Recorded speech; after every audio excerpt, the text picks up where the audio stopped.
Hello, welcome to Unicorn Princess Tarot. So, ito yung reading natin for Fire Sign, Aries, Leo, and Sagittarius. Take only what resonates. So, messages po ito for Fire Sign. Para sa mga gusto magpa-personal reading, Jing Tarot Reader, i-search mo na lang siya sa Facebook. And please do follow me on YouTube, TikTok. Ayan, Unicorn Princess Tarot. Ayan, pwede kayong mag-follow sa akin. Start na natin. This is for Fire Sign, Aries, Leo, Sagittarius. Messages for you, Fire Sign.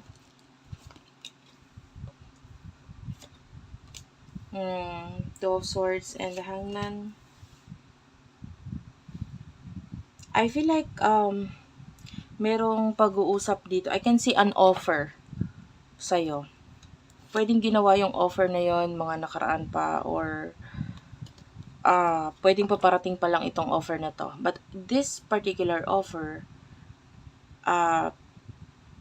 kailangan mong maghintay. Huwag kang masyadong madali sa paggawa ng desisyon.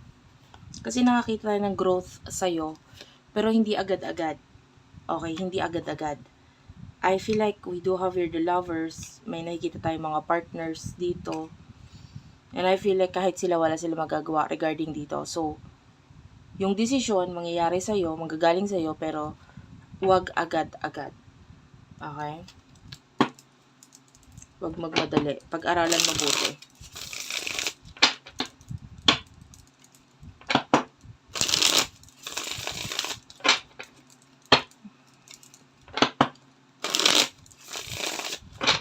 For Fire Sign, please. Messages for Fire Sign.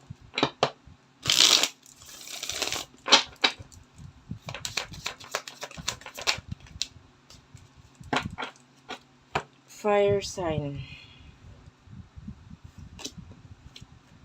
I'm seeing someone na malayo sa'yo. With the Judgment, this person wants to talk to you. Parang nagpaplano na siya ng something. And I feel like actually wala ka nang pakialam sa kung ano sasabihin niya, pero gusto niya pa rin makausap ka.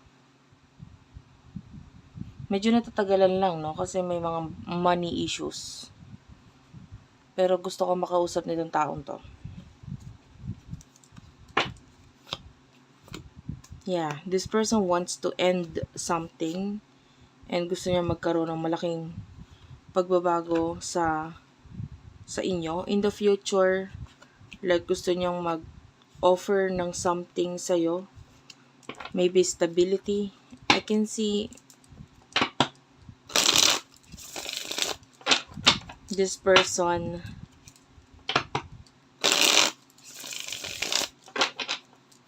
lagi kanyang iniisip eh. Pwedeng sinabi niya na sa'yo in the past na kasama ka sa panalangin niya. Or pinagdadasal ka niya. Pwede rin namang hindi. But this person is praying for you. Pinananalangin ka ng taong to. Lagi kanya pinagdadasal or pinananalangin. Kung may mga gusto siyang sabihin sa'yo, i-open sa'yo.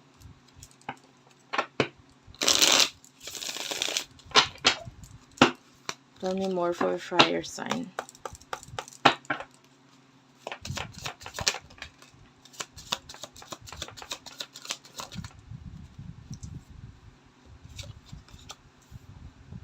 I feel like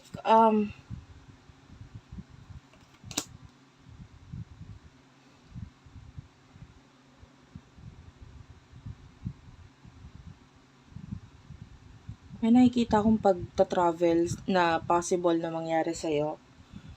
And maaaring ito pangarap mo lang noon eh. Pero mangyayari at mangyayari talaga ito. Malapit na mangyari. Or matapos yung pangangarap mo dito. I can see you na may lugar na pupuntahan na maaaring na, noon gusto mo lang puntahan pero soon enough mapupuntahan mo na ito. High chance of pagta-travel for you, Fire Sign.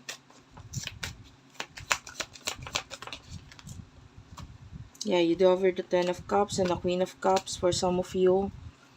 kasama ang mga relatives or family member or maybe a person in the past.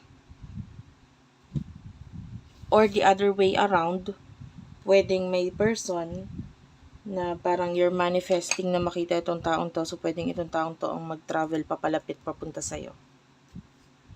Yeah.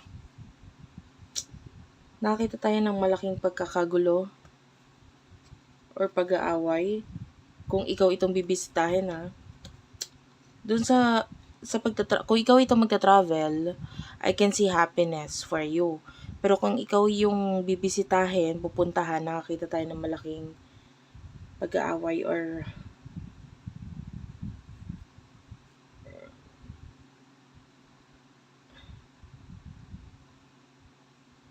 I don't know, it feels like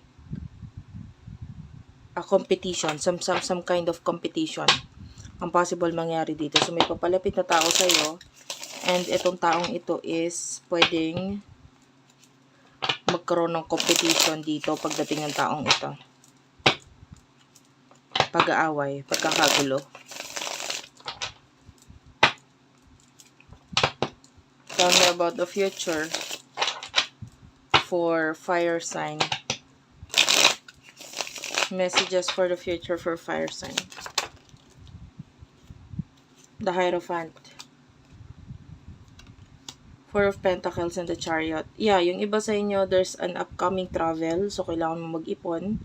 Kailangan mo mag-ready. Very traditional person ang nakikita nating mamimit mo.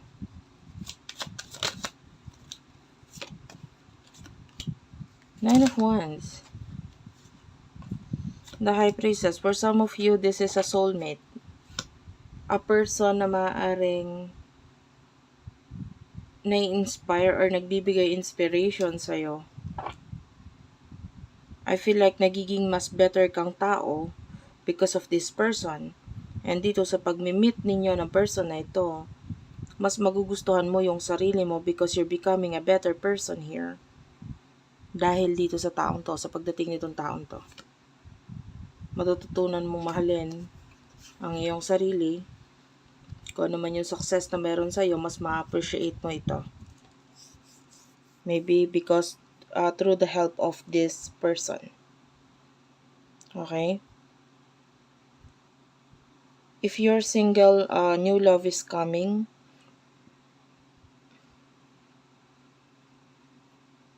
Medyo abang ka lang ng konti kasi itong taong to nag-iipon. Nag-iipon pa. Hindi naman dahil sa'yo, hindi naman dahil pinag-iipunan ka niya or what. Pero basta nag-iipon lang siya. Maybe, hindi pa siya nakakaipon ng maayos ngayon, kaya hindi mo pa siya namimit. Okay, nagpo-focus siya sa pag-iipon pa. And, I feel like may mga balita na susurpresa sa'yo sa mga susunod na linggo or araw. It's a news na ikakagulat mo. May kinalaman ito sa soulmate energy. So, may kinalaman yung balita na yun doon sa soulmate. Maybe siya mismo yung magsasabi sa'yo or mababalitaan mo mismo.